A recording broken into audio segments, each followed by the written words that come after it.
դեռևս խորհրդային տարիներին Հայաստանում Գյումրի 2 ենթակայանում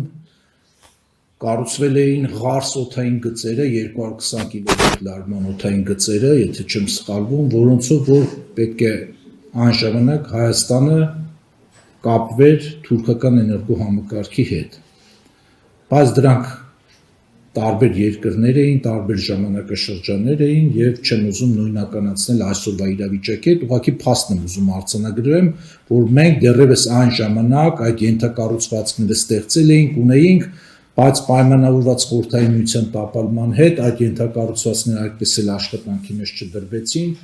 եւ բարեբախտաբար ի տարբերություն մնացած հետխորհրդային ենթակառուցվածքների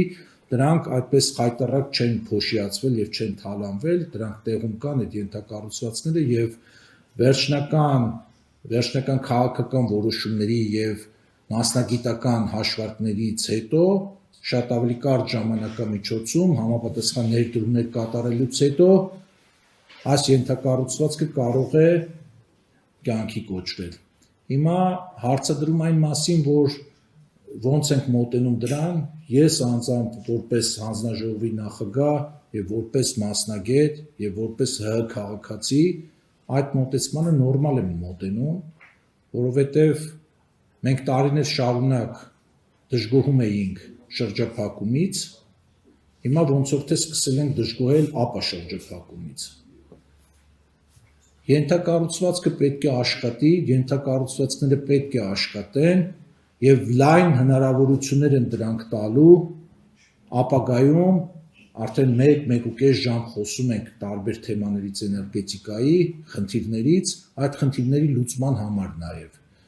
Եվ վերջապես դա հնարավորություն է տալիս երկու էներգոհամակարգեր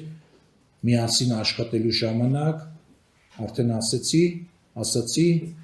ավելի ճկուն լինելու, ավելի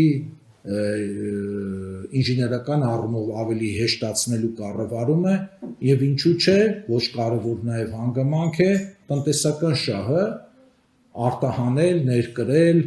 մենք ունենք փաստացի ավելցուկ էլեկտրաէներգիա արևային ժամերին ցերեկվա ընթացքում եւ չգիտենք ինչպես վարվել դրա հետ։ Իսկ եթե վաղը կունենանք մի միջավայր, որտեղ որ եւս բացի Իրանից կարող ենք այդ էլեկտրաէներգիան իրացնել, ապա ինչու՞ չիրացնել։ Ինչ խնդիր կա։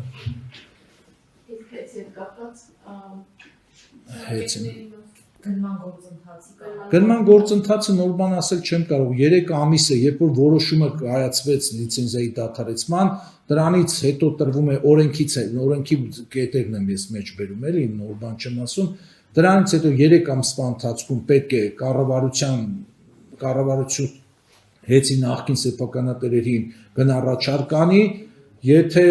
այդ բանակցությունները չեն ավարտվի հաջողությամբ, համաձայնության չեն գա կողմերը, ապա դրանից հետո հանրային գերակաշահ ճանաչելու ճանապարհով պետք է այդ սեփականության իրավունքի փոխանցումը տեղի ունենա, իսկ այդ գործընթացը կտևի 1 ամիս թե 11 ամիս, դա դժվարանում եմ ասել, ժամանակը բանակցությունները ցույց կտան։